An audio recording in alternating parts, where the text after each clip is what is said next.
Welcome to the Medic Materials Podcast. If you came here for a healthy dose of EMS professionalism, you just made a huge mistake. Each week, we discuss all things EMS, review some calls. We also try to get you to pry open your wallets and buy some cool merch and join the Patreon.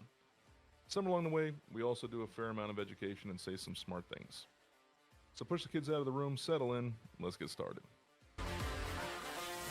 Of course, I don't hear anything. I don't hear anything except for that. Yeah, Right. exactly. And then it just hits me like a fucking CBU. Boom, fucking everywhere. And it's fucking hysterical every single time, my friend. Every goddamn time. Well, I will never and get this time old. this time we're all being like, shh, quiet. Shh, I can't mute you, be quiet. So everything's like, shh. All of a sudden, hey, motherfuckers. Damn. As I was going to say, if you'd have told me John was coming on, if I'd known he was wearing that shirt, I would have found some appropriate music for him. That's true. That is But true. you don't think about these things. I do not think things through. I'm sorry. The guys like you don't think things I through. know guys like me don't think things through. I'm sorry. All right. If we were dropping off a couple 1,000-pound elephant, I would have thought things through. All right. Thank you. Thank you for getting. I knew you'd get that one. Oh, I love that movie. I know. Absolutely love that movie. So hello and welcome everyone back to the Medic Materials Podcast. It is a happy May. It is EMS month. It's also Mental Health Month. Where typically on this show we do some form of topic and discussions on mental health and EMS and stuff like that. That might come later on in the month. However, we wanted to piggyback off of our last episode's discussion on old curmudgeons in EMS. And So we brought on John. so we brought on the old curmudgeon. What a way to fucking intro. Exactly. That was a freaking segue and a half. It's like fucking in We Are Soldiers. Men prepare to defend yourselves. Like Shit. No offense, John. I do apologize, Yeah. but if you guys are watching this on YouTube or the Patreon show, you'll happen to notice we have a new person that has never been on this show before, but listens quite frequently, and that is our dear friend Johnny Mack. You have been an educator and an EMS provider for a curmudgeon amount of years. And is a friend and role model to everybody on this show, in the, education realm of things. And I know you had some thoughts on our, previous show, and, cause I know I was getting the text going, you should have had me on this show, as he's probably Nice. listening to it going, making me feel bad. Sorry. Yeah.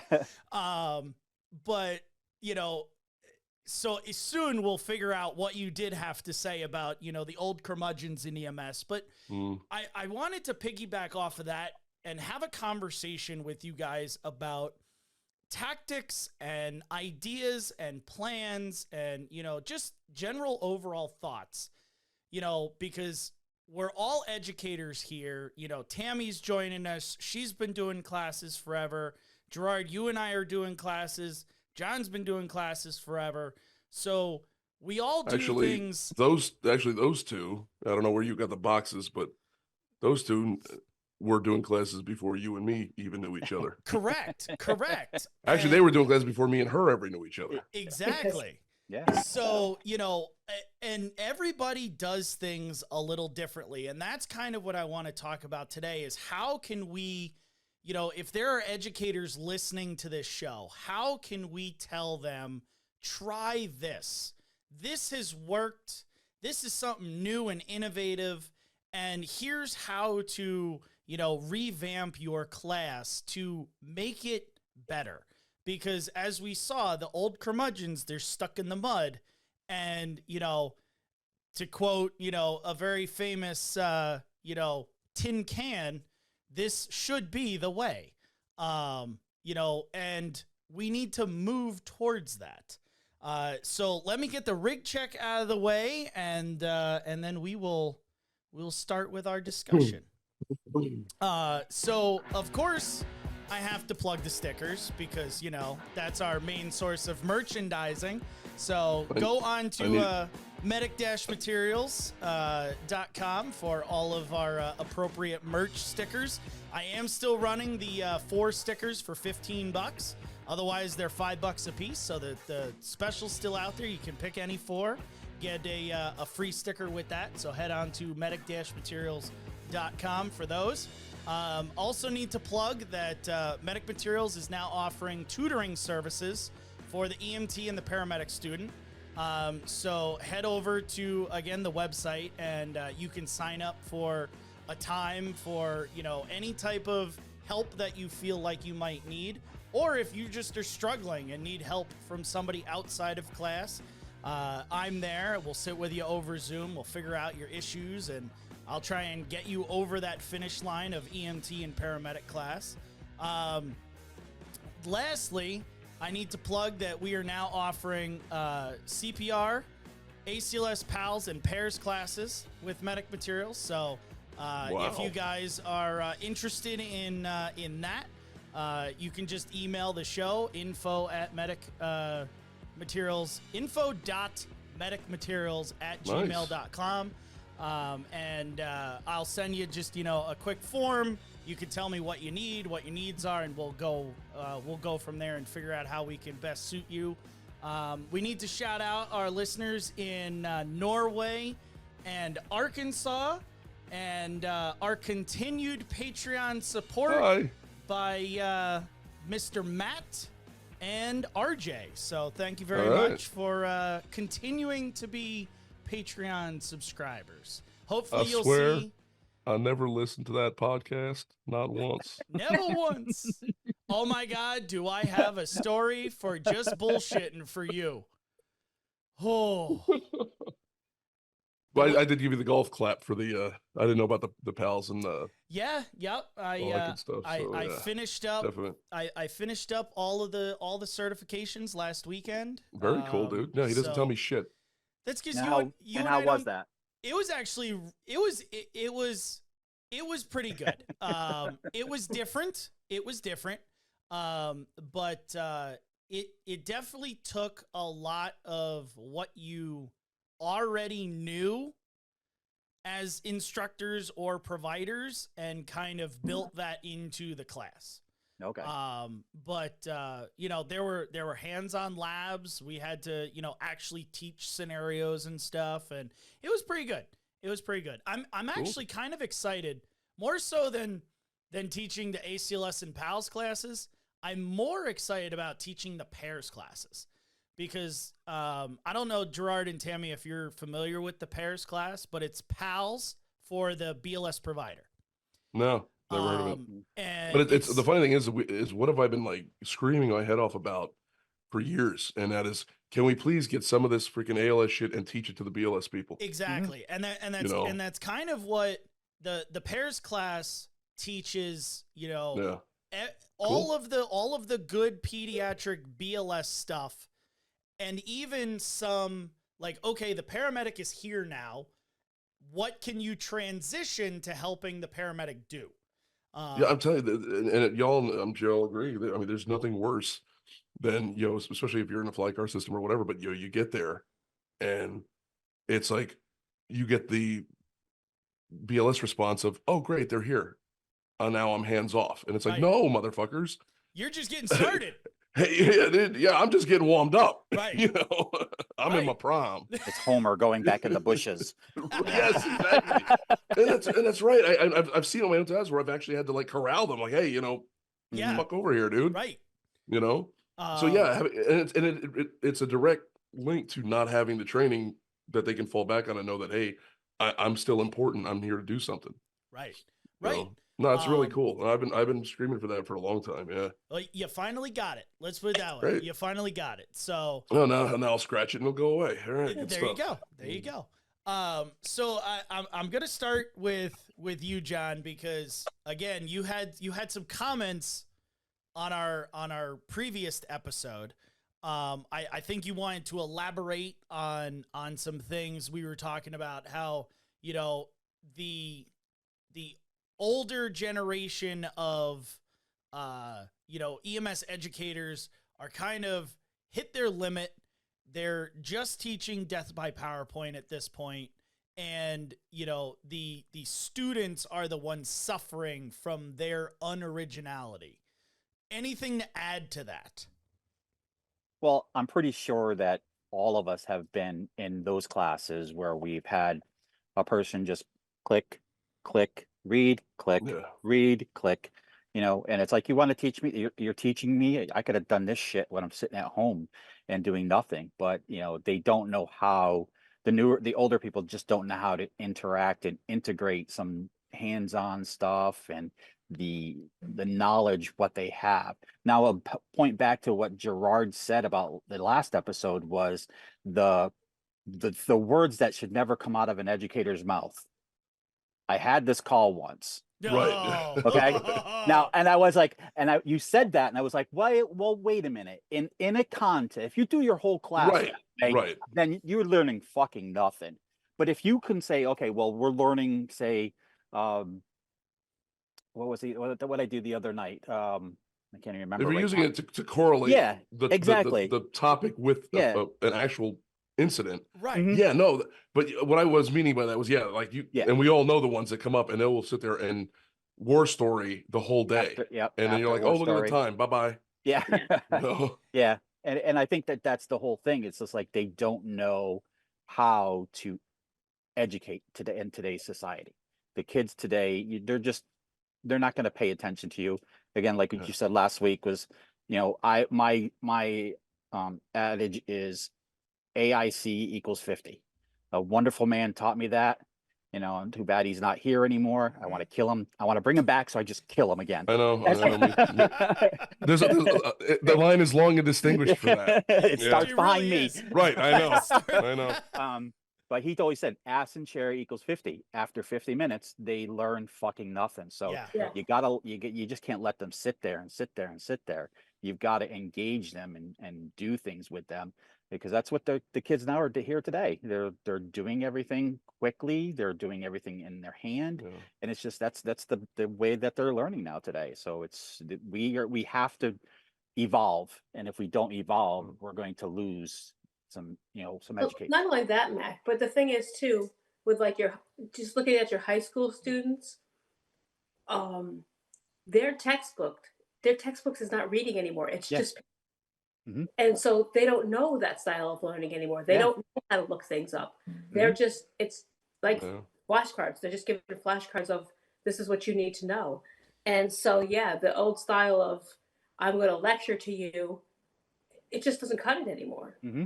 Well, and when I had a conversation with my mother-in-law, and she, did K through, I think it was 8th grade, or I don't know. It wasn't high school education. It was, more the middle school, elementary kids. And she taught for 35 years. And she literally was like, the student has changed so much that we are now, like, she gives an entire chapter outline every single time she taught. And she's like, this is everything that you need to know. There is no, oh, okay, guys, go find it on your own. It is, here is everything you need to know. And then they take that and they study from there, and they go find the bits and pieces to elaborate off of that. So, I started incorporating that into test prep, because I was like, fuck it, I'm not going to do that for every single chapter. Right. But I'll do it for the exams. I'll sit there and go, okay, this is exam number 1, everything that I want you to study. And some of it isn't even on the test. I just want them to study it like over again. But it gives them the roadmap. And that's kind of the thing that she was talking about, is that you can't just say, there's your destination, go find it. You have to give them a roadmap to get to the destination. It's just a different way of doing it than we did it, years ago when we were in school. It's True. I mean, there's no way that we can correlate our today's students with the way that we learned and the way that we were even taught on how to in high school, or even we were taught how to teach EMS. And you know for a fact that as we're looking at some of these instructors that are coming out, that they're brand new, but they're teaching like the curmudgeon taught. Actually, So it's like, it's like, and you're already like 3 generations. It's like you learn from what you were taught, and they taught that person. So, let's look, Right. you know, okay, we're gonna still use that 3-sided flappy fucking thing for a chest wound, which doesn't goddamn Right. fucking work anymore. Right. Or we're gonna use, like you said last week, mask pants. Right. Sandbag. Still, Oh man. So it's funny. It's funny, but I was fucking use those. I know, dude. I was just about to say an agency I was right before I left and moved down here. We still had, because they were still considered okay, Yeah. and we've already paid for them, so they were on the truck. Yep. And I'm like, why are these here? And then when you opened them up, they fell apart because yeah, it's all like disintegrated, right? Or they stunk because the other plastic. And I'm sure only one guy in the agency knew how to actually use them. Yeah. And that was probably the old guy from like 1975. Right, yeah, who had the orange vest book combination for the first class. Exactly. Yeah. Exactly. But it is definitely. And the funny thing is, there are probably some people listening to this like, fuck, I had one of those. Right. Very true. And so to kind of lead into, actually, I forgot to ask this to Tammy. Tammy, you listened to the episode as well, because I know you were giving your feedback to Gerard, who then gave it to me. Right. Other than, and I'm going to blast him for this, Phil not talking so much. What did you think, of that discussion? Anything to add to what we had talked about last episode? So quite frankly, I was kind of in and out of that episode because that was when I didn't feel good. But that was so was she her did have itis. the itis. Ah. Defense rests. But yeah,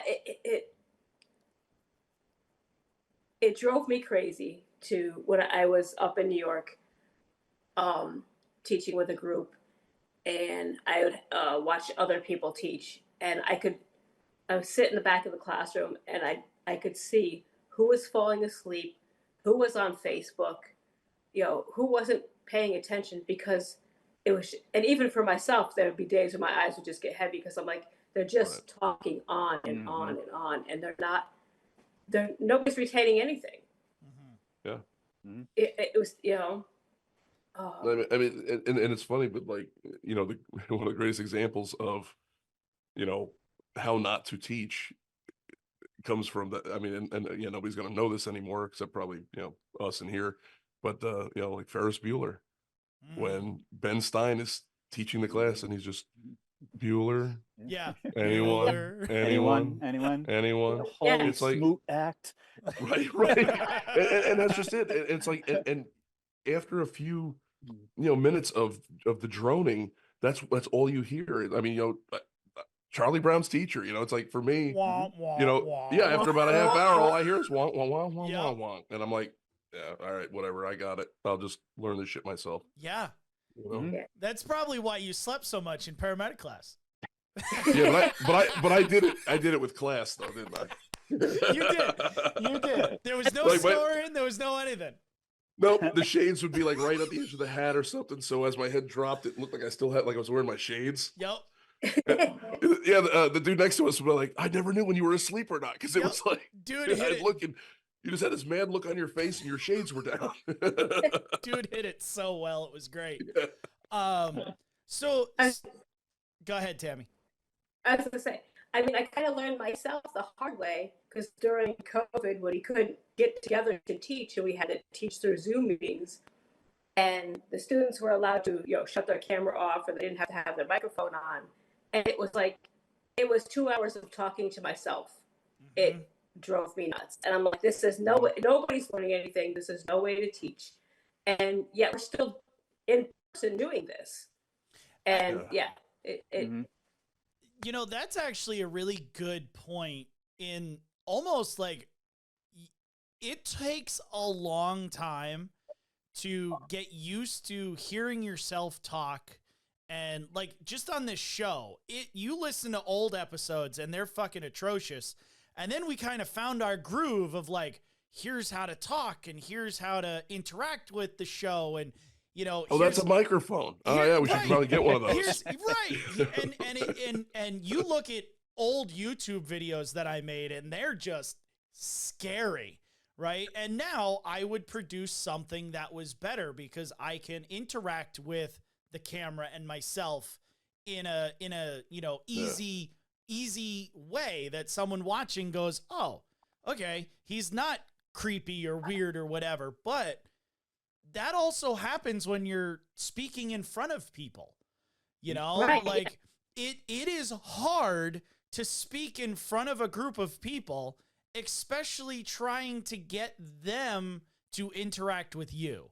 When we all know students don't want to interact with you, you know? So that makes it even harder, you know? So I'll give you a story. It's like, so I had to postpone my class last Monday because of work. They sent me out to that lovely place over there. And we had to do a nighttime entry. So it was like, well, I got to cancel class. Well, I didn't cancel class. I made a video class. So I was like, I just broke up my lecture and did it all on whiteboard and had interactive breaks throughout the whole thing. So it was like and I was listening to it back and I was like, I can't stand my fucking voice. I can't. Thank you. It's like, I can't stand it. And, and it was like over and over again. It was like, I'd be saying the word right all the time. Right. Something right.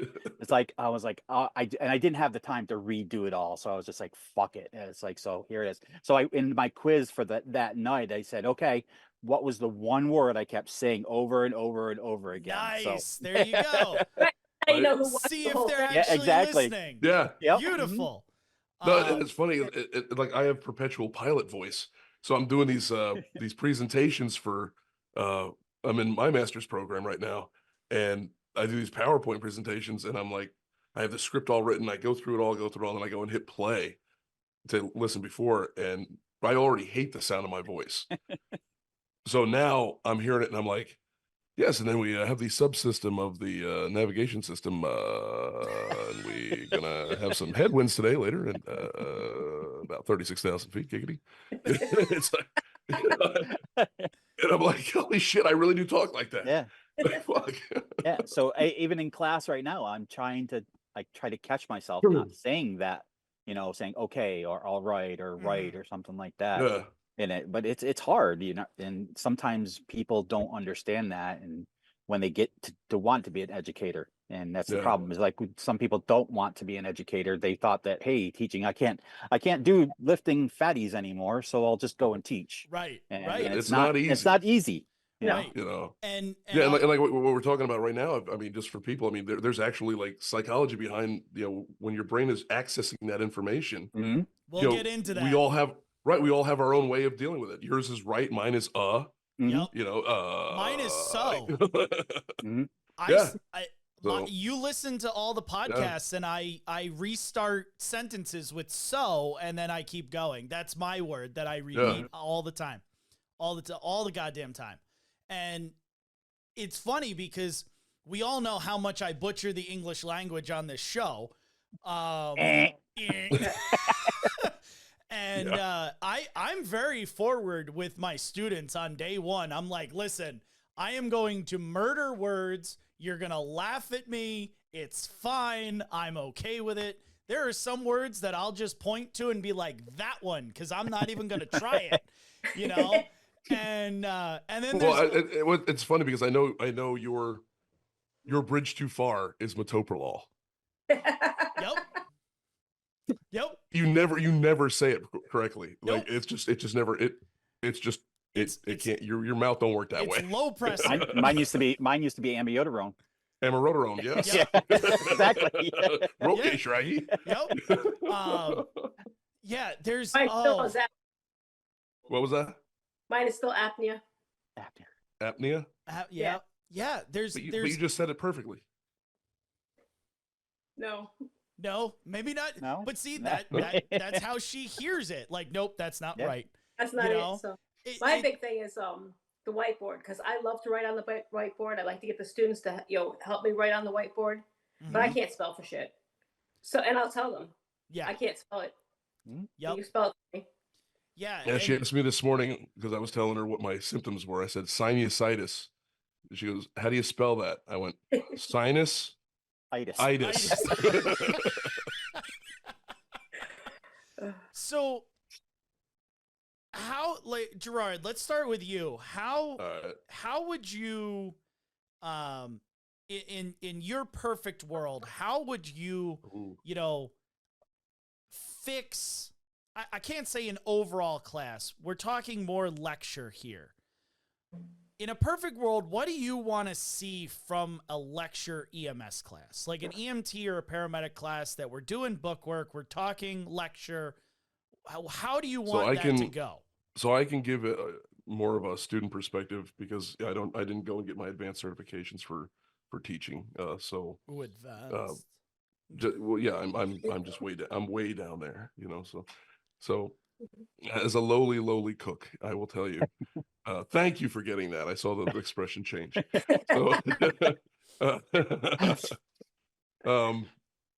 So, from a student perspective, I would say, for me, the lecture itself, and this is where, because I do understand being, having taught now since like 2015, that there is, you guys have to cover stuff. There's stuff it's mandated. You have to hit all this material, and you only get like this amount of time to do it in. But if there was a way to break the things up, so yeah, like a 20-minute lecture followed by hands-on stuff, interactive stuff, and again, not, hey, so who wants to come up to the board and write that out? No, like something like where we put the like we do the MCI stuff with the folders and stuff, like little exercises where everybody, you have to participate, you have to be part of it, maybe even make some kind of a participation component to their grade or whatever, where you have to get up, move around, do things, and then maybe do that for 20 minutes and then back to lecture, or just something where it just broke it up so it's not just sitting there for an hour straight and they go, okay, time for the break. Because literally 20 minutes in, I'm looking at the clock, I'm like, man, when that thing hits fucking 9 o'clock, I'm out that door. It's like I can't wait to go out on the break. Right. So you're just counting the minutes to break time. So if there was something where you were engaged all throughout that hour, and then okay, now we're gonna go take that break. Maybe that break will creep up on you. You won't even know it. And there have been times when we've been doing labs where we've had people who are like, oh shit, I don't really want to go on break because we're in the middle of doing something right now. Right. So they're engaged. When you're engaged, you don't want to step away and be like, yeah, I'm gonna go smoke a cigarette. I don't do that anymore. For all the past smokers out there. For all you former smokers out there. Mm-hmm. So, nicotine stained fingers. Oh God, I miss that, man. So there's something to be said about that kind of structure, Gerard, and that's just the way, the neuroscience of the brain works, right? So, me and John were talking about it a couple weeks ago. I had just finished a really awesome book on how people learn information and how the brain takes it and then makes the pathway of learning so that you can retrieve it. And it's really, really interesting. And one of the things that I took away from that, and it's fascinating how the short-term, working memory, as it's called, operates. So like if you picture an octopus, it has 8 arms, right? And it's trained in not anti-pulling techniques. Correct. And no anti-pulling. Okay. So if you picture an octopus, it has 8 arms, you can hold one piece of information on each of those arms, right? Once those arms are full, your brain cannot process another piece of information, right? In your working memory. So that's your short-term storage. So that's why we can remember, like if Tammy tells me her phone number, I can remember that phone number. But if you then tell me, and John tells me, and Jess tells me, eventually I'm not going to remember hers. Right. Because it's out of the working memory, right? So for the body to be able to move it from working into long-term storage, guess what we need to do? We need to take a break. We need to stop the lecture portion, give a break. The book said it could be as short as 1 to 4 minutes. It doesn't need to be 20-minute break for you to store this information. But it could be as simple as, all right, guys, we're going to take a break from me drowning on and on. I want you guys as a group to discuss this topic, right, for the next 2 minutes. They talk about it as a small group, and even while they're doing that, that working memory is processing over to long-term storage. Mm-hmm. So the whole idea between, or I shouldn't say between, but the whole idea of taking that interactive break during the lecture and not just drowning on for 50 minutes and then go break time, take 10 minutes. That's actually going to help your kids or your students understand more of the material. And we're not taught that as educators. I had to learn that secondhand, and once you understand how the brain operates, you can kind of structure how you educate to that. There's a lot of things since reading that book that I'm going to try out this year because I never tried it before. I want to see how it works. Every class is a canary class. You have to try something on them. So John, what would you say to the same thing? How would you improve overall lecture quality and response from the students? Well, first, if I may, it was so serious I didn't really want to interject I'm sorry. Go ahead. and have you hit the buzzer or make fun of you, but I didn't fuck up a word. Oh yeah, you did. So I'm just gonna say I'm going to assume that the first thing John wouldn't do is drown in front of his class. Did he say drown? Oh, he said twice. He's like, so I'm up there drowning on, and I'm like, oh really? I thought I was drowning on and on. Like, did I drown? I did. I was like, are we doing? I didn't even catch it. I didn't even catch it. Whatever. Sorry. I was like, so John, please don't drown. This is why God gave me a buzzer in this show. Right. That's right. He drowns in front of his class, ladies and gentlemen. He drowns. I don't drown. John doesn't drown. I wouldn't have drowned. I don't drown. Some people do, though, man. I'm telling you. That's right. Oh God, there's swimmers, out there. Yeah, wading through water. Yeah, sometimes Well, I was going to be a little harsh, but I won't be that harsh. I was going to say, maybe certain swimmers shouldn't have made it as far as they did. Yes. You're the one that made it, huh? Right. This is the one that made it. So I'm just going to piggyback on what Gerard said.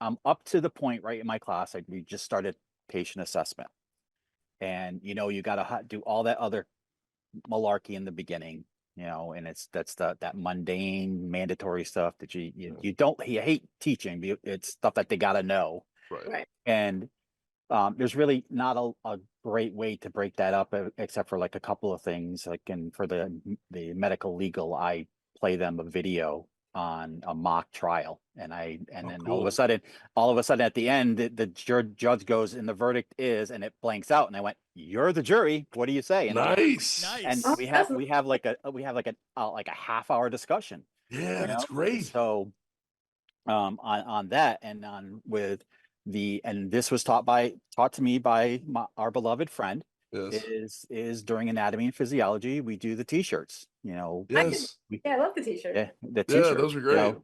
So those are some things to break up the monotony on those classes. So for those that didn't know him and doesn't know what the t-shirt is, explain that. Okay, so the person I'm referring to is our beloved friend Richard Beebe. He was my mentor. We were longtime friends, and the funny thing is like I was thinking about going on this show tonight, and it's like, you know, before he died, we were planning on doing this type of show. Wow. So between me, him, and one other person, and we're going to have a couple people, you know, guest on it every single. Yeah. So we were planning on doing something like this back then, but you know, unfortunately, some idiot who couldn't see someone riding on a motorcycle. But the t-shirt thing is during anatomy and physiology, we draw on each other. So you basically teach people, it's like, well, where do you think the heart is? And they'll put someplace on the t-shirt, they'll draw it on their partner's t-shirt, and you know, it's like, okay, well, you think that's where the heart is? Well, that's not where it is. I had actually one student who actually drew it in the right upper quadrant. Where the heart was. So it's like, okay, everyone stand up, you know, put your hand right on your, and it's like, if you think your heart is there. So, but, that's fantastic. You know, for the whole entire, for anatomy, you're showing them exactly where is the actual parts of the body, so that they understand where it is, and in relation to where they thought it was. So, but now I told them this past week, I said, this is the last day I'm doing this drawn out stuff. So what I do is basically I start off with their quiz. I do like a 20-minute lecture on, like, say we're going to start off with respiratory next Friday. We're going to start off with like asthma. All right. 20-minute lecture on asthma. Then we're going to run a scenario on asthma to show them how to treat asthma, what asthma is. Then come back. We'll talk about COPD, what COPD is. Show them how to use the CPAP, and actually they're going to put CPAPs on each other so that they understand what it exactly is. So you're using both parts of the brain to know the knowledge part plus the hands-on part. You're tactile learners, and whack, and you're don't get me started on that bullshit, John. You're pushing my triggers. I'm gonna drown over here. He's drowning. I'm drowning. But I mean, that's what you need to do. You just can't drown. You can't just drown off. Yeah, hit the fucking buzzer. You just can't go on and on and on and expect them to learn stuff, because it's just it's not going to work. So you just got to figure out ways to make it interactive for them. And to be honest with you, Jones and Bartlett, Brady, they all have the stuff that's in there that you can pull from, but it's stuff to pull from, and then you could just add on to that and add on to it. And when you become an educator, that's not where you stop. You really need to be a lifelong learner and be an educator, not a teacher, right? Those are two totally different things. Yeah, big time. And the funny thing is I mean, as you're saying, I'm like, yeah, I remember I have this, in fact, if anybody's interested, they'll be coming up for sale real soon, because they're being emptied out from the house up there. But like, I had the entire paramedic course that I took. The workbooks are pristine, never been touched. My thing says paramedic. I never used the workbooks once. All right. We had these books where there were exercises and things like that we could have used. Never did. We didn't have time. We got to keep going through the PowerPoints. Yeah. And it was just like, all right, well, why am I even lugging this thing around? Right. You know? Right. And, you know, there's something to be said about involving them in some form of hands-on during lecture, that you can sit there and go, okay, this is what a CPAP feels like. This is what a non-rebreather is. This is how you build a neb. This is maybe how you're going to demonstrate, especially because you did, you know, shock, and you did patient assessment before you get to respiratory. These are maybe some respiratory questions I'm going to ask. And maybe this is the respiratory assessment that I want to do. So then when they get to lab, they've already been exposed to this. It's not like we're starting from ground zero in lab, and we can have more time to practice those important things to really get their critical thinking aspect of things done in the lab where we have that time.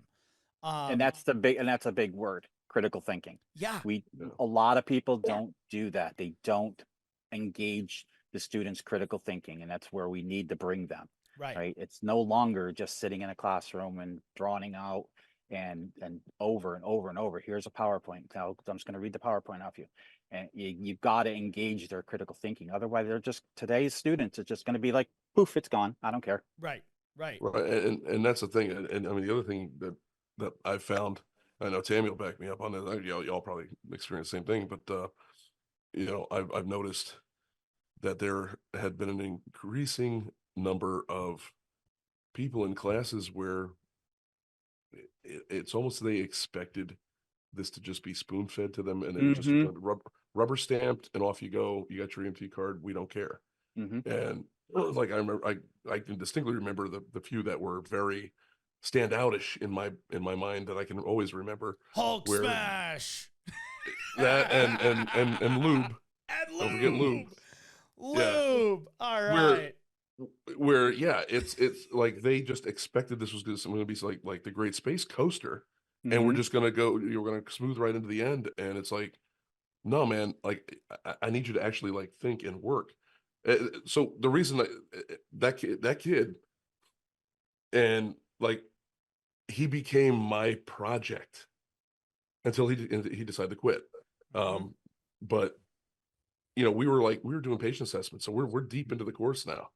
Or deep enough to know the difference, and pulling them through each state, each little thing through an assessment. And we get to the end, and it's like, okay, one thing left to do. You're missing a vital sign. One vital sign. That's all I need. Which one didn't you do? And he looks at the table of all the EMT stuff on the table, and he goes, and he picks up the fucking spray lube and holds it like, huh? And I went, lube is not a vital sign, dude. That's our next sticker. I'm sorry. I'm doing it. Lube is not a vital sign. Lube is not a vital sign. I'm doing it. And so, like, from that point on, every class, the moment he came to the door, I said, dude, from now on, you're my team leader every fucking time you go to my station. I said, it's just a guarantee.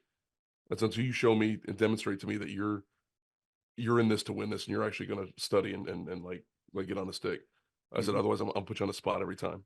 And I did. Every time he came in the door, I said, guess who the team leader is going to be?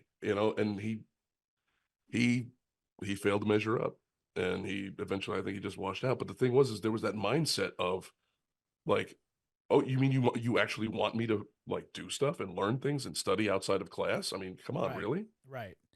And Tammy, you sounded like you wanted to say something before your loving husband stepped on you there. I do have a couple I want to throw in. So, like John talked about, sorry, Mac talked about the T-shirt. Anatomy and physiology. We used to use the T-shirt for directionals. Sorry, I'm thinking latitude and longitude, but it's the itis brain. Yeah, your body directions, because that is a boring lecture if you don't find a way to lighten it up and bring some kind of life to it. Yeah, and the planes of the body, same thing. The planes of the body, yeah.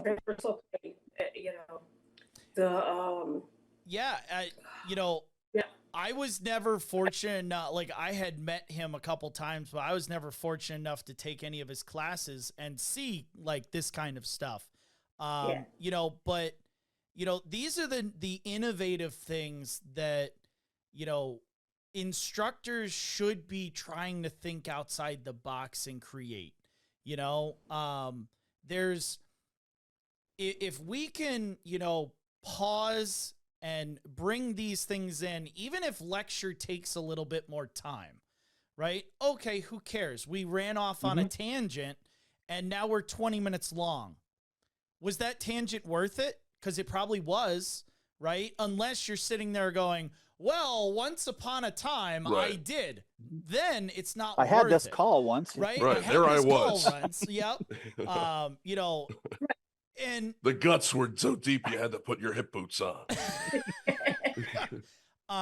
You know, there's a couple different philosophies for you know, lecture that I also do that, you know, some people might go, ooh, hey, you know, ever since talking to my mother-in-law, I give all of my lecture information out on the class platform. So they already have the lecture notes. They already have all of the slides. They already have everything that they need for that day and studying the next day or whenever they wanted to study. So realistically, I tell every one of the students, I prefer none of my students to take notes in my class because they have all the material. And Right. I also record every single lecture and upload it to the class folder. So they can then go back Right. and re-listen to every single lecture like a podcast. So they can sit there and go, oh, I want to go over anatomy and physiology again. And they can follow along with the slides that I've already given them.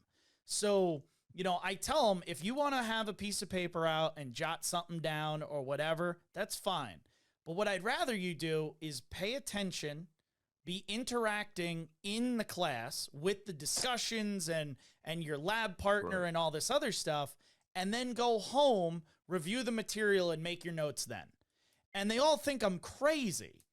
You want me to But- do something outside of class? Right. You Yeah, know, too. God forbid you want me to do something extra outside of class. Yeah, I do. Wow. Right.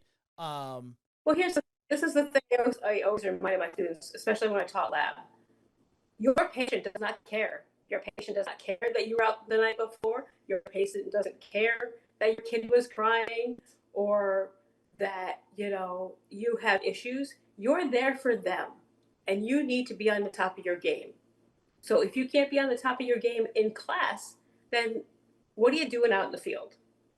You don't belong there. It's as simple as that. 100% agreed. You Yeah. know, there's, you know, last class, I always Gerard, use you the got same- that oh, phone sorry. call. Oh yeah. Oh Yeah. I think I get at least one phone call every class. probably. Well, this was the one phone call that I lost my shit with Yeah. in my last class, which Yeah, I know. I typically am very calm and can collect myself well, but you know, Phil was doing a lecture. Shit had happened over the weekend with more students, and I was hot. I was Yeah. fuming. I walked right in About to there. get hot. Yeah. I walked right in there and I just was like, Phil, sorry, but you know what? I'm postponing class for 10 minutes. And I lit into him and said that Yeah. exact same thing, Tammy, because Yeah. it's true. None of your patients care if, you know, you have things going on in your lives. They care that you are 100% on your game and that you know everything that you're supposed to when they call. And you're there to help them because Right. that's what they called you. That is your Yeah. job. You Right. are there to help them. Exactly. And, you know, I flat out said, I was like, if you are not studying out here and putting in the effort, you know, outside and inside the class to care enough that you're not going to kill other human beings, get the fuck out and don't Yeah. come back. Yeah. Like, Right. I This is literally not the said, job to do. this Yeah. is not for you. And, you know, there were a couple people that quit after that, and I was glad to see them go Right. because they're Because just I a know itself waste to of be my true. time, Yeah. Yeah. you know? And I think all classes need to have that conversation of, you know, you guys are not taking this seriously. You will actively kill people. And if you're okay with that, if you're okay with knowing that you've killed people, you know, in your job, then yes, continue the way you are. You know, one day it'll catch up to you, hopefully, and you'll lose your card and go to Yeah. jail. Otherwise, you're You'll just probably a kill shit- somebody first. Otherwise, you're just a shitty human being. Yeah. You know, I I have mean, no qualms in telling people that. Yeah, I No, always give Gerard, them no, the- sorry, I didn't mean to step on you guys.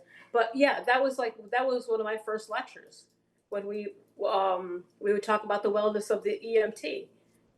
And I'm like, this is not everybody's cup of tea, you know. It's really hard. Let me tell you, it's really hard having a 17-year-old die in your arms. It's not everybody's cup of tea. Nope. And I would tell them straight up, what are some of the things you're going to walk into? Right. You know, and yeah, you have to be on your game. Your patient does not give a crap that, you know, like I said, you had a hard night or you had a long day or you're in the middle of a divorce, you know. Yeah. This is their emergency. This is their time, and you have to be there for them. Mm-hmm. So Yeah. you have to do studying. You have to put in the work. Well, and Okay. that's what I always say. You know, when I Yeah. start getting them into my hands and I start talking to them, and you know, I always tell them, I said, you know, there's an old, you know, computer nerd, you know, acronym SISO, shit in, shit out. I said, that's what you get. I said, you put shit into this course, you're going to get shit out. If you're going to suck, you're not going to pass. You only get out what you're going to put in. So that means you have to go out. And I would tell them time and time again, you have to go, when you leave here, go practice patient assessment on anybody, friends, teddy bears, dogs, whatever. Yep. Find someone and say, let me take a blood pressure. Hey, let me do an assessment on you. Hey, you know, even if don't have anybody, if you're just a lonely fucking soul, just run the damn sheet through your head. You know, while you're sitting there, just say it out loud. Yep. And go right down the line. You know, draw a picture of a stick figure. I don't care, but do something outside of here, so when you come in, you're prepared and ready to learn. And you know, some people get it, and you can always tell the people that get it because it's like, oh, light bulb, and then all of a sudden their performance goes through the roof. Mm-hmm. And then there's those where they just refuse to, you know, like the one there that came in on the PSE. And this is where I like had to run through the sheet again. And I'm like, holy shit. She literally just passed fucking oxygen without ever touching the patient. Yeah. Oh my God, that was messed up. That was Never so touched the patient. Yeah. But it nailed all the criticals and got just enough points to pass. I went, Wow. holy fuck. I didn't know What you could do that. Yeah. I was Yeah. like, oh, I went to Rick. I was like, you got to check this for me because I think I might be having a stroke. You know? So that is a great segue into my next thing. I kind of want to get John's perspective of this because I know he's been seething to talk about it. So I'm going to give him the floor for a couple minutes. Oh God. Put the flames under it. Yeah, right. Oh, we haven't seen that in a while. We haven't done the flames in a while. Yes, flames. Or cupping the balls, one of the two. Either way, it's win-win. So, you know, I think everybody, I can't say everybody that has skin in the game that actually cares about, you know, educating good quality EMTs and paramedics in New York State. They are so fucking frustrated with, you know, the oversight of the course sponsors. He knows where I'm going with this already. You motherfucker. And this is why I don't necessarily think it's just New York State. I think this is agreed. But I'm gonna give him time to just. I'm gonna give him time to roll here, and you know, just. I can feel the ants marching at my back right now. Yeah, right. Here we go. Here we go. You know, so what, like, you know, there's so much that the state and that the course sponsors can do to better the EMS education realm. However, to me, as a current CIC in this state, it just seems like they're not taking those steps to do that. There's too much red tape. There's too much politicking going on, whatever it might be. You know, you had firsthand information into that kind of realm more so than I did. You know, what did you see that is holding EMS back other than just government in New York? Because that is the root cause of everything, it seems. We are. EMS as a whole. The EMS as a whole. We are our own enemies. Expand on that. Yeah. So we have people who are in the hierarchy of the state and kind of oversee things. And I'm trying to put this nicely. I mean, Yeah, don't worry about it. let's put it this way: we're never nice to Yeah, I anybody. know. You can go ahead and cook So as much as you want. And I have North Carolina's protocols Okay. from, because I was going to move into Wilmington as well before. Oh, You should come down. So here's a backstory quickly. Fuck it. If you leave me, I quit. No. I quit. I'm done. no, he'll be forced to move finally. Fuck you. No, because before I got the job with the state, right, 1 month before I got the call to say, would you like to interview for the position? Right. Me and Cedar were contemplating moving, and that was one place where we were going to be moving was Wilmington, because we were going to go down there like several years ago because Journey's cheerleading, but we never did it. But right before I got the job at the state, Never too late. we were headed. There is never too late. You know, she's graduating this year. This is my final one graduating. So lot closer to NASCAR. I know that. I have no ties to stay here. We can put Twig in the luggage. He's not that heavy. Yes, that's right. We can bend him. He can be in the carry-on. Right. You have any carry-on? Yeah, him. Yes, exactly. So I know he's going to probably listen to this. So he's probably going, fuck yeah. I miss him. But we have these people who are set in their fucking ways and don't see a light. Okay. One of my goals when I went there was I was going to change the PSE for BLS providers. I couldn't stand the fucking PSE. It's horrible. They were horrible. Absolutely horrible. It's such bullshit. Right? We don't fucking do that out in the streets. Right? We don't go step by step by step, making sure ABC is done before we ask them a question. Right. Sorry, that we don't fucking do that. I had. Well, it's funny because I actually had to tell someone at one time when they were going off on their to do their ride time. Because she said, so when we first go, do I go and do like scene safe BSI? I'm like, dude, if you do scene safe BSI at the door to a patient's house in real life, I said you're gonna get your ass kicked. Right? Probably by the crew seriously. and the patient. Right. Exactly. Yeah, don't do that. Yeah, and there's a story on the other end of that too. But we have people who are set in their ways, and I had the PSE changed by the time COVID hit. And I remember that. Yeah. Mm-hmm. Yeah.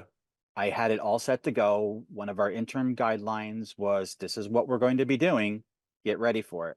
Yeah, because I remember they were coming down the pipe, and we were all like, yeah, all right, we're gonna do this now. Cool, fuck yeah, you know. We did a fucking episode on it. Mm-hmm. That's right. Remember that? Yeah. Way back in the Wayback Machine. That's right. We did. So and then 3 years later, we're doing this. We got to get these people input. We got to get these people input. You know, we should do this. We should do this. It's like, no, we're the state. This is what we're saying we're going to do. We're fucking going to do it. Right. I don't care if Long Island doesn't agree with it. I don't care if fucking Buffalo doesn't agree with it. I don't care if fucking Watertown agrees with it. We're the state. This is our fucking job. We're going to do this. You're going to conform. Mm-hmm. You know, that's it. Especially at the BLS level. Exactly. Yeah, I understand Long Island and other parts. They have their own little thing. Yeah. But not at the BLS level. You don't. Everyone's the same. Yeah, exactly. Well, and go ahead, John.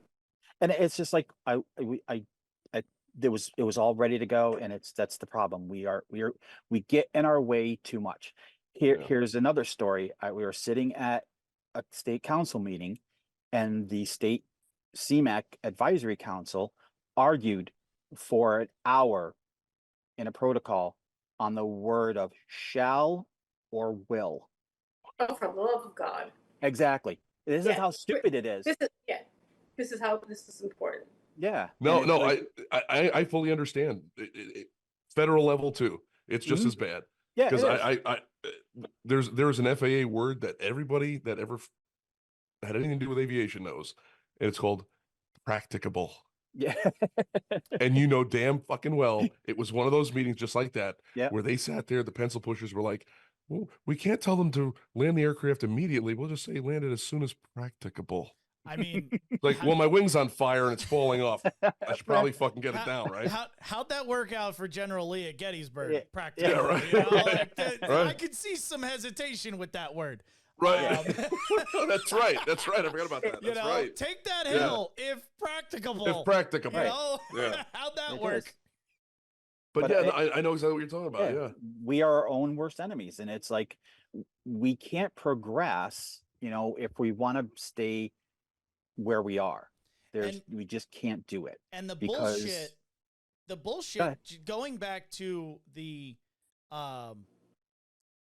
PSE, because again, we all were still are for this change. Like, this is how, my labs are run to prepare for that kind of scenario-based testing. Mm-hmm. Yeah, and that'd be great. And it needs to happen, right? The paramedics are already doing it. Why aren't the EMTs? And, in the last CIC update, our illustrious new leader came. And, I had blatantly asked, why isn't this happening? Like, we have been working this for 6 fucking years. Why is this not a thing yet? Oh, well, we just did 2 trials, one down south and one out west to see how it was going to work.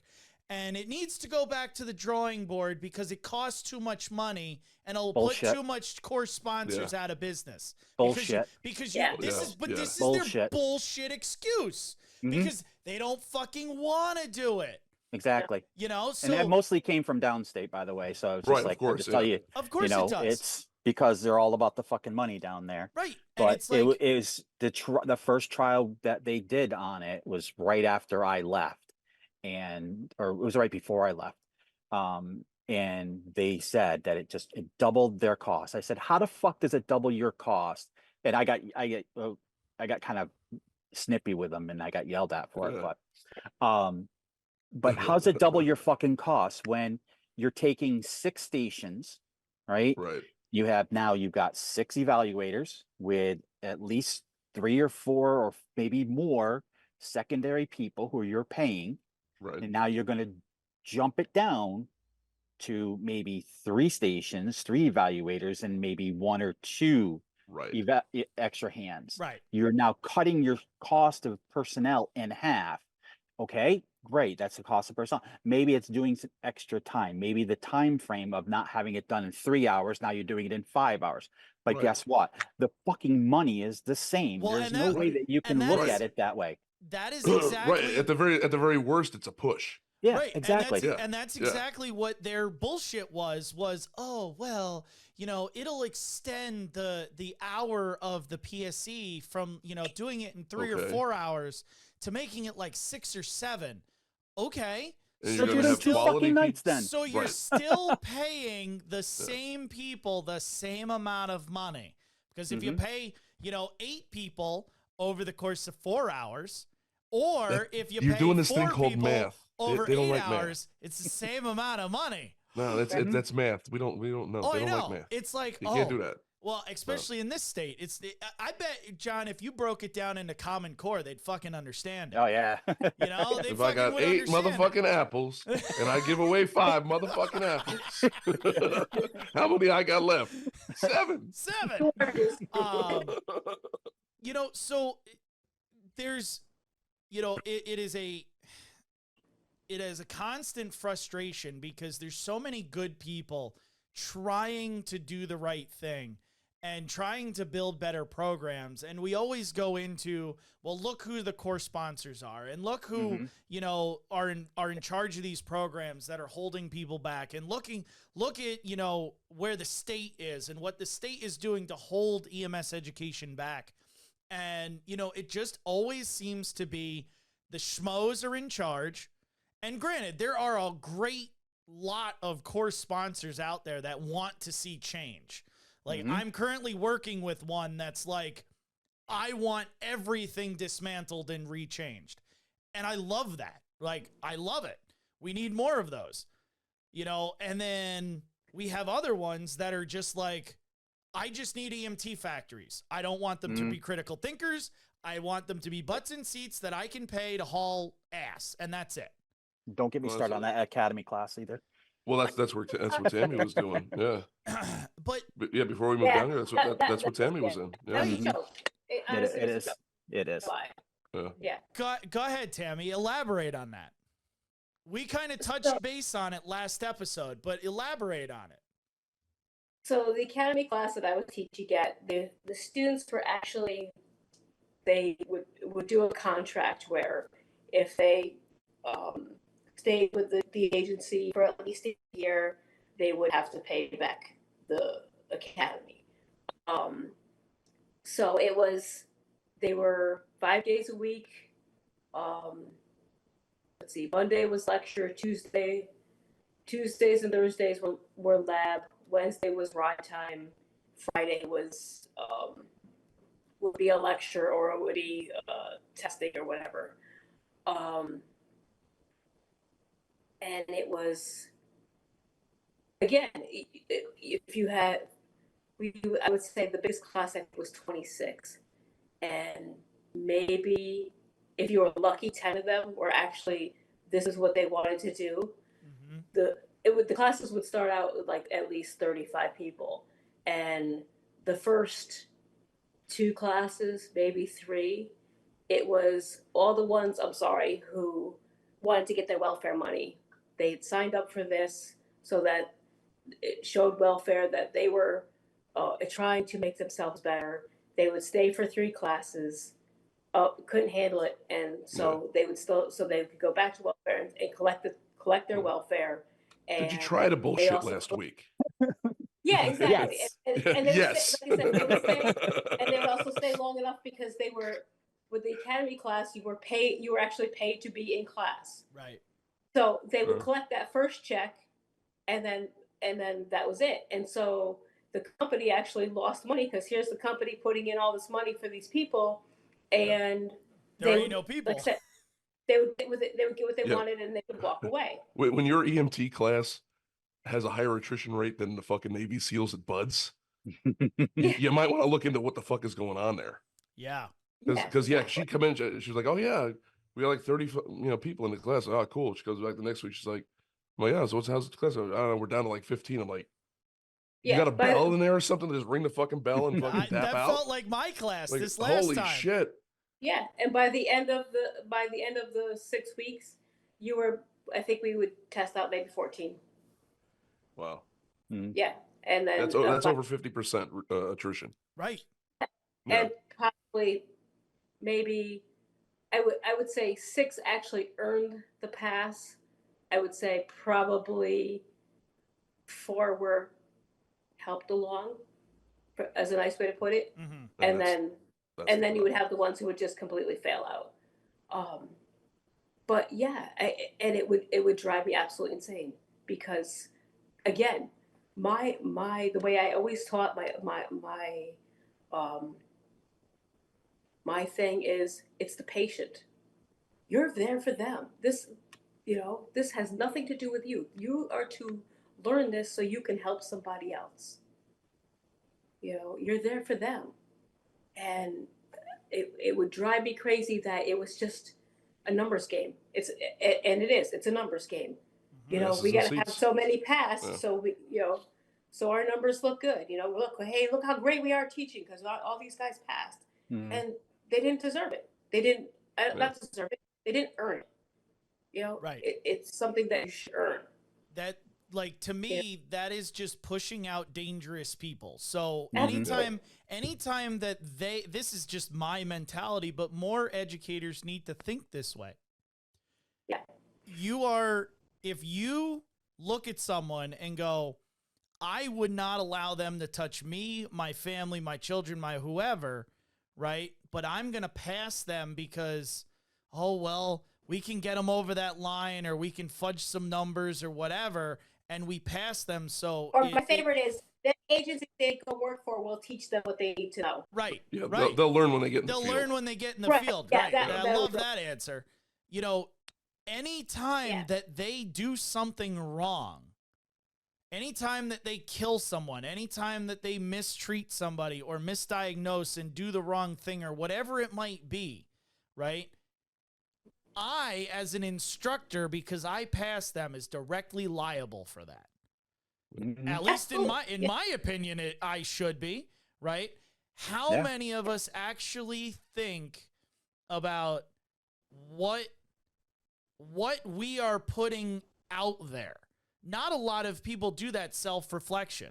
You know, I hear stories of different EMTs that are now paramedics out of our classes. And I'm like, oh, that's really great. They're doing well. I haven't heard any bad things. Right. And then I hear of other ones that are like, oh God, why you did good. What did you turn into?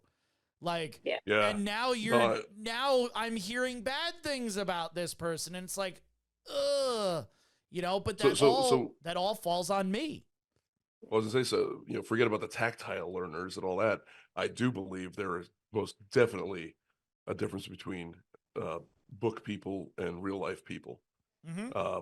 You have people that will excel in a classroom environment, and you'll look at them and you're like, wow, they got their shit together. They know all this crap. They're banging everything out. All right, hey, cool. Mm-hmm. Take that safety net away, and they're out in the field, and they screw the pooch every time. Mm-hmm. And it's just like, what the fuck happened to you? You were like the star of the class. Yep. And then I hear things back, and they're like, yeah, that person sucks ass, dude. What did you teach them? Yep. And as someone who teaches, it's like, you do kind of take it on yourself because, I used to meet people all the time where I'd be like, oh yeah, hey, Gerard, I was in your EMT class, 2 years ago, whatever. Oh, cool. What are you doing now? Oh, I got my paramedic, and now I'm working on my RN. Or the one dude, Anthony, there. I'm sure he's a PA now, but I'm going to PA school. Like, oh, fucking cool, dude. Like, wow, that's really proud, because like that their first step into EMS or even medical field was my being exposed to me, and that was really a point of pride. And then they didn't flash me, although I'll take what I can get. But then you get those on the other side of that coin. You'll get the ones where, and I'm thinking this one, I had a paramedic intern, and this intern was doing great and was nailing it, off to a rocky start. Ended up going off to the place where they ended up being hired after paramedic school, and I ended up working with a bunch of those guys that work there, and they're like, oh, you taught her? Yeah. I'm like, yeah, she fucking sucks. What the fuck did you do? I'm like, what are you talking about? Like this person was rocking the house when I let them loose. And just, it was safety net, classroom environment, but then you have to pull that away, and they're on their own, and now they have, their spotlight's on you, and they can't do it. They crumble. So, I mean, there's that side of the coin too, that, sometimes there's things are just out of your control. Right. It's not like you did everything right. Because I get the calls all the time. Oh man, I think I'm fucking up. I don't know. They're not learning anything, and it's all my fault. I'm like, no, dude. Sometimes, like the judge said, sometimes the world needs ditch diggers too. I mean, I'm sorry. Mm-hmm. Some people are not cut out. Not cut out for it. So yeah. So Tammy, I'm gonna go to you as we kind of round this whole conversation up. Tell me two things. Give me either advice, your best advice for an educator or a student, and any ideas that you do differently that you seem to, feel like work in your EMT classes. So either whether you're the student or you're the teacher, you got to do self-reflection on yourself. And you got to know who you are and what you want. Do you, as a student, do you want to help other people? Can you handle this? You have to know your own limitations.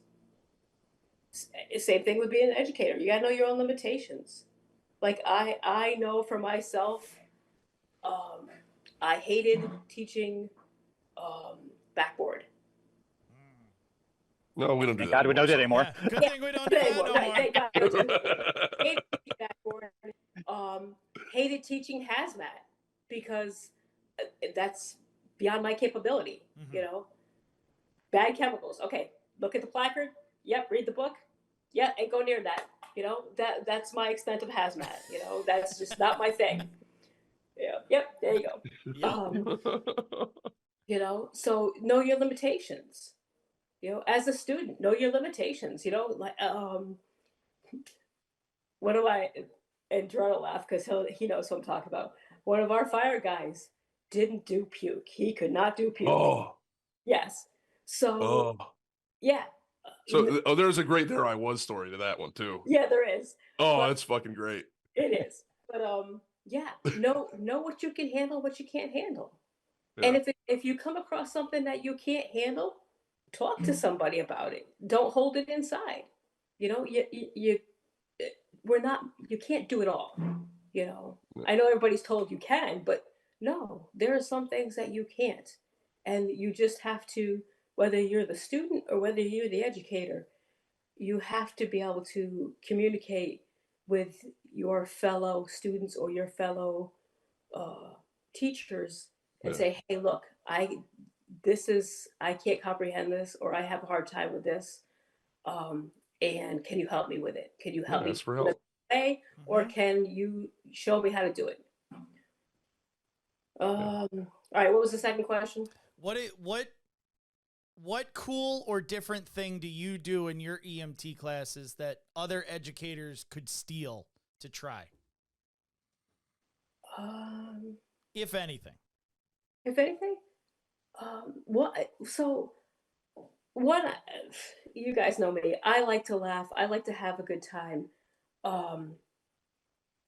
because when you have fun, Is that before or after you make the rescue diver cry while he's doing his trauma assessment? Oh, okay. Yeah, we'll get to that. Yep. When I'm lecturing, yeah, I will. Well, who do you think I'm laughing at? Yeah. No. When I'm lecturing, one, I try not to lecture because I hate being lectured at. So since that's something I don't like, I try not to do it to other people. And I try and get my students involved. And I do, the whole tactical, some people are visual learners, some people are, Bullshit. the whole 9 yards. Bullshit. I make sure we don't do that here. That. We don't do that here. But we definitely don't do that here. Yeah, no. But I'm secure in myself. Like I said, I'll tell them straight up. I'll introduce myself. I will tell them, I swear, I don't mean it. I don't mean to. I said, but a curse word will slip out here or there. I said, I'm passionate about what I do. So yeah, occasionally I'll curse. I can't spell for shit. So, I have no problems, letting you know. She can spell everything else, just not for shit. Right, exactly. Yeah, exactly. And I will tell, and I'm honest right up front. I said, look, I have, in the course of my life, I've had a traumatic brain injury. So sometimes, as when I'm nervous, words don't come to me. Right. Same thing when we were talking earlier about the T-shirt and the the transverse plane and the axillary and whatever. Maybe that's my problem. Why I can't speak. When I'm nervous, those words don't come to me. So I will pull from my students. All right, here it is. It's on tip of my tongue. Tell me what I'm trying to say. I might even just try that. Because I do something similar to that where like and this is gonna let the cat out of the bag. Students who listen, now you know my big bad secret. If I can't remember something, I go, all right, guys, look it up. Look it up. Find me the answer. There you go. I'm GTS. like, fuck, I don't remember this. And I'm like, please help me. Yeah. So I think as educators, we all have flaws. Don't be afraid to put your flaws out there so that, that they realize you're human too. You make mistakes too. You have to look things up too. That I think that I have no problem. I know who I am, so I have no problem putting it out there. that, these are things these are my limitations that I have to work around. Mm-hmm. Yeah. And I think, I always try. Same thing. So insert your Clint Eastwood clip of him saying a man's got to know his limitations. Like, Okay, right there. Done. Right there. Right there. Absolutely. Yeah. And I think that goes a long way. One of the things that I always do on day one is I don't just introduce myself, but I introduce all aspects of myself too. Hey, this is where I work. This is my wife, and these are my boys. You're going to meet all of them by the end of this class in different forms or fashions. This is what I like to do with my time. This is my history. This is where I went to college. Because I've always felt that if you learn who you're learning from, you build a different type of relationship. It's not just, this stranger that knows things that I don't. They can kind of get to know you as just a human being. Because I'm the same way. Right. I don't tell them I'm going to swear here. I don't just say, I'll be passionate and it'll slip out. I'll just be like, I cuss like a sailor. So an adjective is going to be a curse word.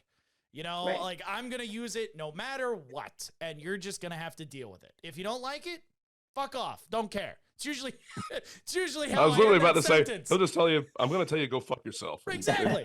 Sure enough, he sure did. I also usually say in the same sentence, if you suck, I'm going to tell you, you suck. Like, here's how to fix it. Right? Yeah. But, be ready for that. So, I think that kind of introduction does open things up to people because it's a warmer type of introduction than, I've been teaching EMS for 35 years and my name is John and, I'm whatever. I'm the best. All right, chapter 1. Let's go. What? Were you in my class already? Right. All right, the first question will be in 27 parts. What? How many times? Counselor Trent.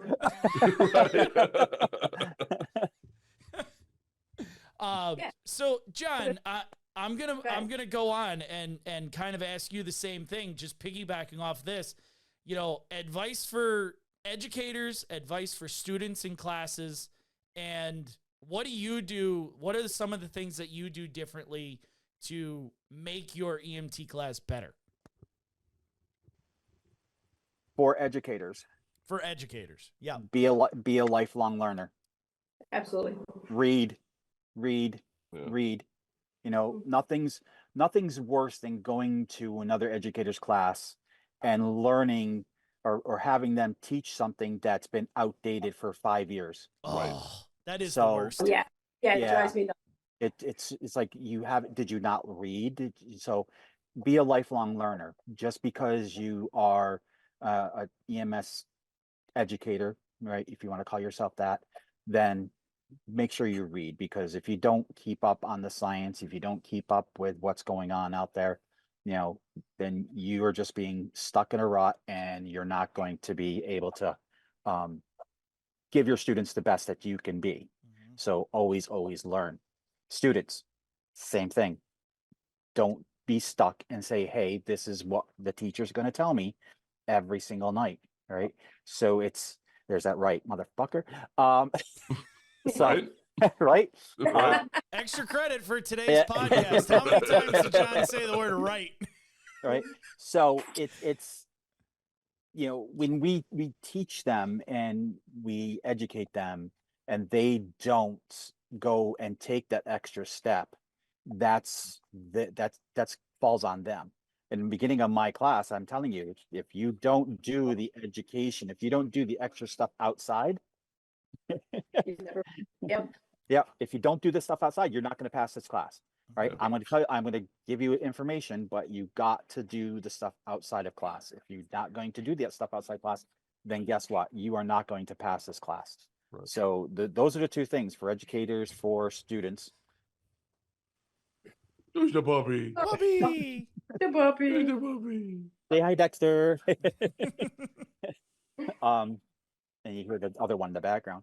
But that's, for educators and students, it's just, you need to do the extra work. This is not, if you think this is to educate and to do this job is easy, it fucking ain't. All right. It's every single time you've got to stay up on top of the stuff. You got to reinvent yourself sometimes, by doing the same things over and over and over again. What is that called? Crazy. Yeah, exactly. So it's just like, you got to do that. And otherwise, you're just going to be one of those old curmudgeons who are stuck in their way. Right. Download. Nah, I am not doing that. Exactly. I'm not going to ask your mother about that. I don't do download. And and I'm an open book. If people want to come and view my class, watch my class, come to sit in my class, I've got lots of people who sit in my class all the time, who are educators and CLIs. They come just because they like it. And I'll tell you whatever you need to do. It's like with you and me, Mike. It's like, you ask me a question, it's like the the question you asked me last week. I wasn't gonna say no. I'm not gonna tell you what those costs I'd use. Right. You and I are competitors, and it's like, and technically, God forbid.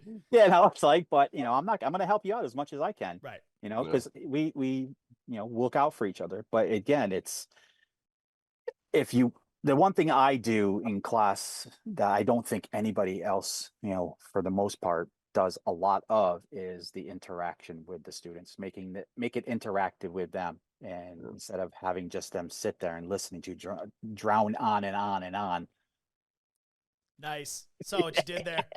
We're drowning. So you just got to make it fun for them. All right. If you don't make it fun, it's, just think about when you were in school.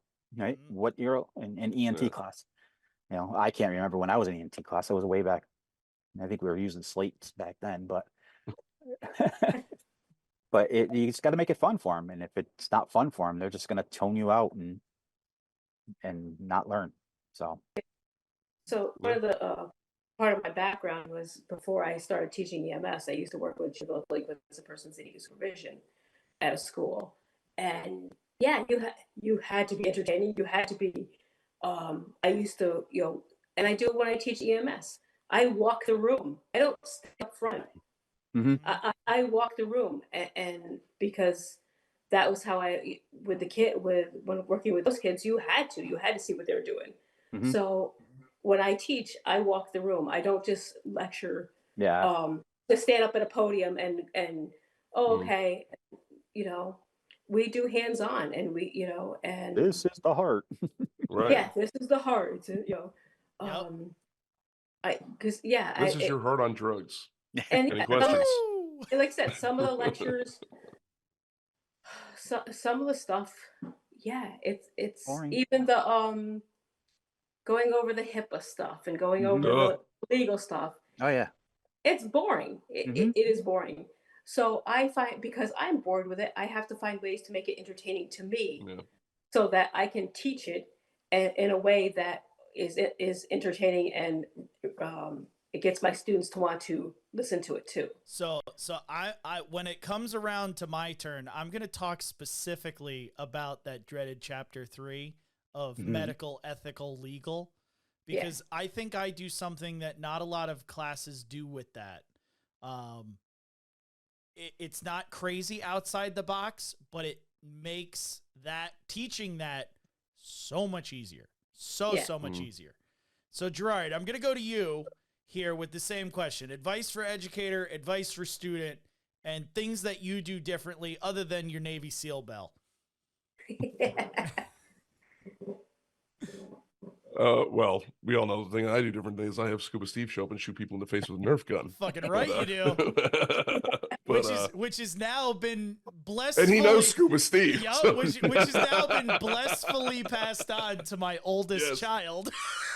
Yes. So you would have been so proud of Roman with his Gatling gun, because it really is. It's a fucking Gatling gun that he comes out with. It's got like 30 rounds, and he lit up people. Like, not like 1, 2, 3 shots, but every fucking round. They were on You got to the ground. videotape that. Oh, it was so great. They were on the ground, covered up. With your 8mm Sony video camcorder. Yeah, videotape that for me, will you? Sure thing. Wow. Play it on my Betamax. Yeah, right. Get the Betamax out, yeah. All right, sorry, not to cut you off. All right, so no, that's okay. All right, so give me the questions again. Advice for educators, advice for students. For educators. What do you do differently? So advice for educators would be, don't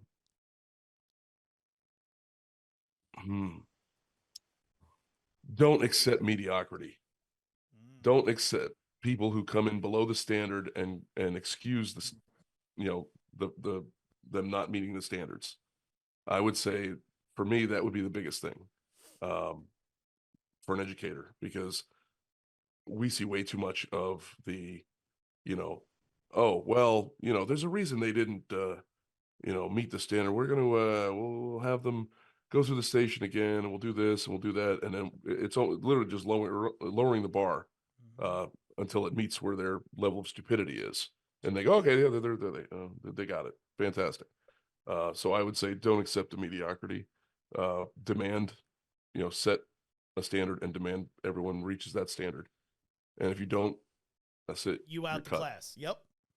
Oh, but I need to have this many people. Well, maybe there's an issue there that needs to be looked at with the whole requirement of how many people and all that stuff. Cause you're incentivizing lowering standards rather than holding people to where they need to be. So that would be my first thing. As for a student, ask questions, be engaged, do shit outside of class. Do not just show up to class and expect everyone is going to feed you what you need and you're just going to go home and carry on with life like it's, any other day. You have to practice. There's just not enough time allotted for these classes that you're going to be taught everything you need in the class. You have to go out and you have to practice. It's like getting stick time in an airplane. You have to go practice. You can't just go to class and then leave and think when you come back next time, you're going to be golden, because you're not. You're going to come right back in. You're going to be back at the bottom level again, and you're going to suck, and everyone's going to know it.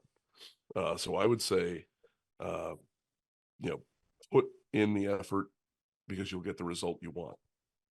If you are just there to fuck off, then you're wasting everybody's time. And and McDonald's, honestly, they pay pretty good now compared to EMS. So off you go. Very true. Yeah, they do. I'm not even joking. Fucking go. Yeah. No responsibility, nobody dying on you. It's great. It's wonderful, beautiful. Best job. Great, best job in the world. Yep. Everybody knows this. I would do that job. So yeah, I wouldn't do it, but you could do it. But that would be my thing for them. And then one of the things that that besides unleashing Scuba Steve on my class, would be I like to keep it entertaining. When there's a point to be made, a decent tale from the field isn't a bad idea, but more to the point, coming up with scenarios that aren't stale. Like I know we haven't had a chance to talk about it, but where we were talking about, our lead-in, where we're gonna like link 3 different scenarios to where they actually link up into one like grand finale scenario in the end. Yeah. So we need to work on that. So that's something different. It's something fresh. We haven't tried it before. And I think it will actually add an immense amount of realism to the to those blocks of learning. Because one's going to build on the other. We'll talk about it afterwards, I'm sure. I'm not going to give it away to anyone who might be watching this and ends up in the class. Right. I know what's going on. No, you doing. don't. No, you don't. Scuba Scuba Steve, shoot that motherfucker. So, we'll just have John come in and swoop in and be like, right, ah! right. And then, so when you're done with yours, I actually have a question that I think is important. A question. And I know we're running a little long, and I'm sorry, but I do have a question. I honestly, this is a topic that needs to go long. people listen to us because we speak the truth. So well, Siege is in bed. Everyone's ready to go to bed. the dogs are in bed. Everyone's ready to I freaking know. crash. Let's move this along. All right, we'll get we'll get mine out of the way. Like, if you hadn't noticed, he shifted to his side of the bed. I did notice that. The old man's bedtime. Matlock's over, and so my advice is fairly plain and simple. For students, it builds off of yours, Gerard, with expectation, but expectation not of themselves, but the student should have an expectation of their instructor. And, the students should hold the instructor accountable for their expectations. If they do not feel like they are getting quality education, the students need to bring that up to the educator. And the educator on the flip side needs to sit there and go, I am not doing my job. How can I get to these students' expectations? So, I go in and I say, here are my expectations every single class, right? At the beginning, this is where you will meet. Otherwise you'll fail. But the next slide is, I expect all of you to have expectations of me. And if I'm not holding up to your high standard, you better tell me. And we'll have a class meeting and we'll pause and figure it out. So I think students' expectations are just as important as educator expectations. And then secondly, I kind of touched on the educator side of things the last episode, but educators need to learn how to educate adult minds. And the CIC program in New York State doesn't give you that education. So you need to go out and find that for yourself. Don't just sit there and go, well, this is what my internship told me to do. Go out, talk to real educators. Talk to, people that have been in some form of education for the last 30 years. How did they do it? Read books. Make It Stick is a wonderful book. Uncommon Sense Teaching is another wonderful book, right? Where you learn how the brain processes information. You can take that and then teach to that. Try things. Don't be afraid to be bold and try something different. It's not going to collapse the world. It's not going to collapse the class. It's just going to sit there and you might go, hey, that really worked. The students loved it. And wait, they understand sepsis better, right? Or you go, that was a complete catastrophe and I'm never doing that in class again, but let me try something new next class, right? Be bold, try something. What I do different in terms of the chapter 3, I actually teach chapter 3 on the last day of class. I don't teach it in the first section. I don't test it in the first section. I test it on the final. And I teach it literally with chapter 41. It's on the same day as chapter 41. And it's not that we don't touch base on consent and neglect and all these different terms in the class up to that point. We do all the time. But it's not in a sense of here's a PowerPoint on it. It's class discussions. Okay, you want to touch this patient. What do you think you need from them? Right? And we build up to teaching that. So then instead of it being a 200 slide, 4-hour presentation, it is about an hour and a half of review. Hey guys, this is review of what we've been talking about the last however many weeks. And then just like John, I don't have a cool court thing that we watch. We watch 3 distinct videos of all legal cases that went, to the, the legal side of EMS. And we talk about them. Why do you think this went to legal? What do you think their care was like? What do you think their demeanor was like? And what I found was when we're talking about all of this stuff in chapter 3 on the second day of class, there's no correlation for them to understand any of it. So if we want to have a cool discussion about consent, they're like, fuck if I know, right? But on day 41, they have all the information to make a great argument on these legal cases. And I think it makes it so much easier to teach if you teach it at the end and not the beginning. So that's the one big thing that I do that's different is don't be afraid to move around chapters. Oh yeah, absolutely. You do not have to teach 1 through 41 in order. Exactly. Move around chapters. I know a couple classes that teach the first day of class is patient assessment. Yeah. Honestly, I would do, if I could, I would have it as you start class 2 weeks early, online only. Everything is in your class folder. It's self-paced. 1 through, 9 is self-paced. You take an exam on day 1. Hey, you passed the exam? Great. I knew that you did everything. You can sit for my first lecture on day 1, which is patient assessment. There's lots of places that do that. And I'm like, oh, that would be so cool to do. I just haven't had a course sponsor that wants me to do that yet. And you wish you could be your own course sponsor. Oh, wouldn't it be great?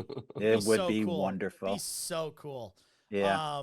So to let John go to bed, hold on. I have a question. I'm not going to bed. Okay. This is the only place I have a fucking room to sit.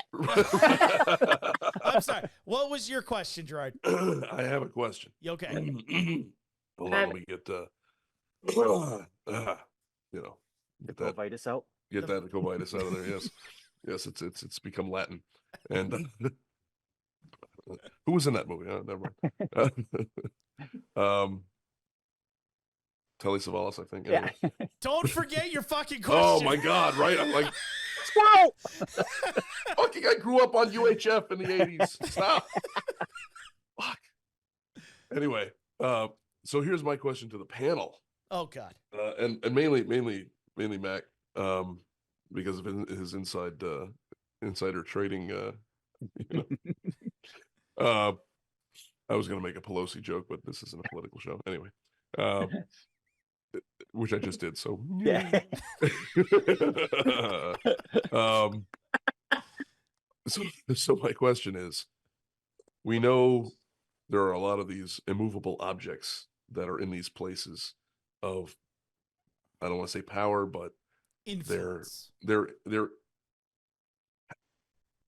how do we go about putting the tick collar on EMS and making all the little ticks get off the body and just go away? If you have an idea, let me know, because I don't, because it's again, we are our own worst enemy, and to keep going back and forth and not progressing, because I can tell you right now, you guys down there probably have a whole hell of a lot more to do than we can up here. Then it's we really need to progressive, but be progressive, and we're afraid of our own shadows, to do it. We used to be, way back when, back in the 1980s, early 1990s, if you had a New York State card, you were fucking golden. You were like, the fucking gates open. It was like, oh, you're from New York. Oh, please come to us. Now it's now it's New York. Get the fuck out of here. Get the fuck out of here.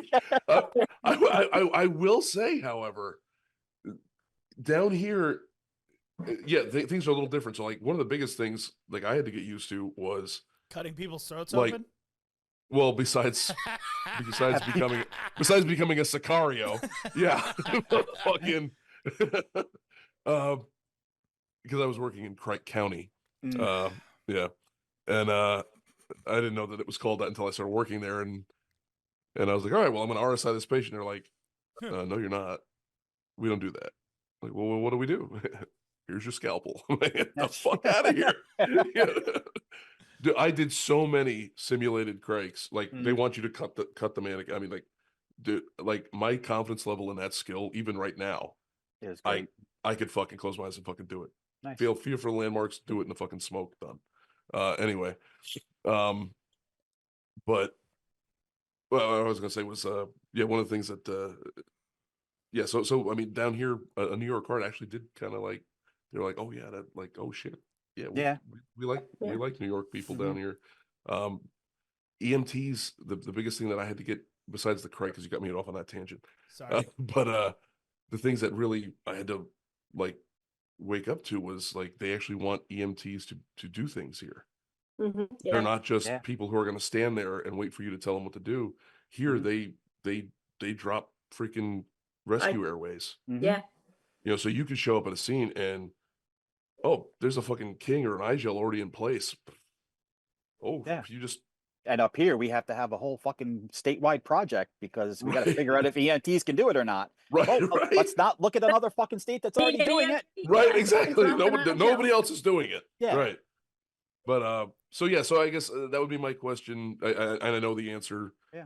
You know, for me it was just good luck. You know, finding a way to do this. So I guess the rest of the brain trust here. Honestly, Gerard, you guys got any ideas? You know. The sad part is, and I think, you know, we all can relate to this analogy of EMS is if you kill one cockroach at the top, another one's just going to take its place, right? You kill that cockroach, guess what? There's a third one waiting in the wing, right? There's this level is so deep. This problem goes providers deep until you find the right one to fill that spot. And then that one gets the job. And what happens? All the other cockroaches around it stonewall it. And then they don't want to be there anymore.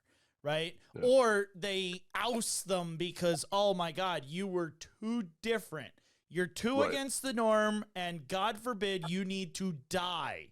Yep. Because you're different. You dare to be different and make us better. And that's God what he ran forbid into. You try and make the machine better.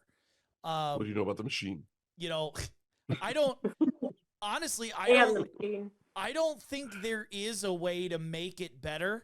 I think at this point, the only way to fix it is to let EMS implode.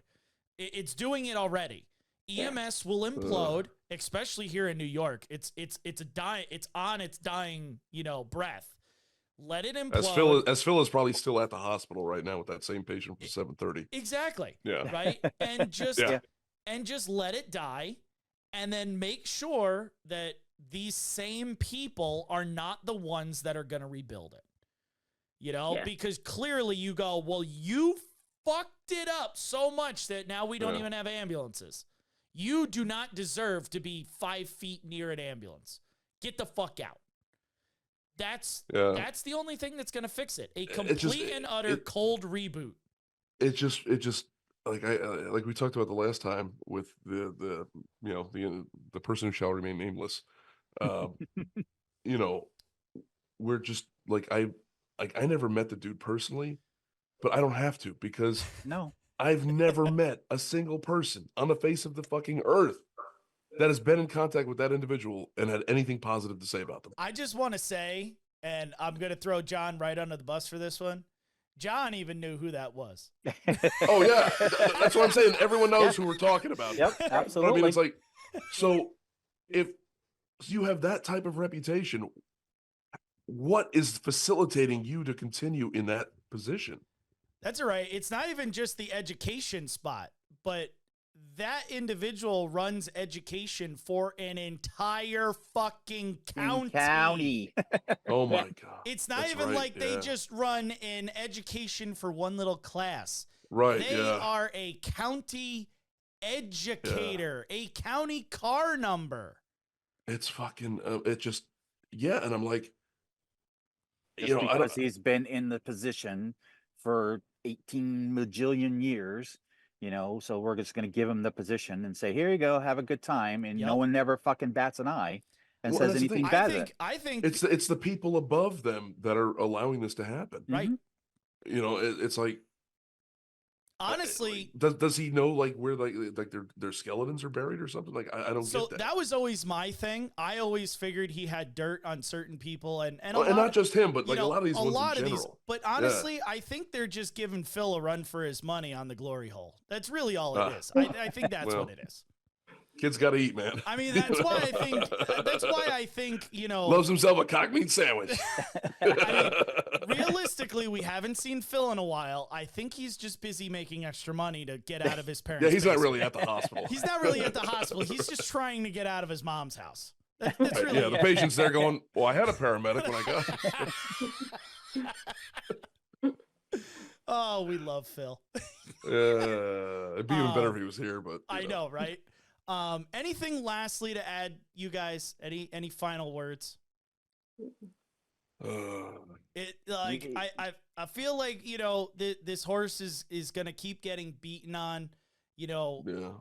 We could go on and on and on with this. It's just and that's it. The problem is we need solutions, and we need educators to be bold enough to create some new solutions, and to be bold and try new things. And I swear you will feel better about yourself as educators when you see that aha moment in your students, if you give them a chance to get there. Dude, that's the best fucking part of it, man. Is when you especially the hard case. Like I love the hard cases because it's like the ones that actually that are trying and actually give a shit, and then all of a sudden they fucking get it and they run like that perfect assessment, and you're just like, nice, yeah, dude, right? Yeah. It is the best feeling in the world when you see that your class finally understands. And you can see the light bulb goes off. You're like, great. Everything that we did up until now was worth something, which is awesome. And that's what we need to strive for.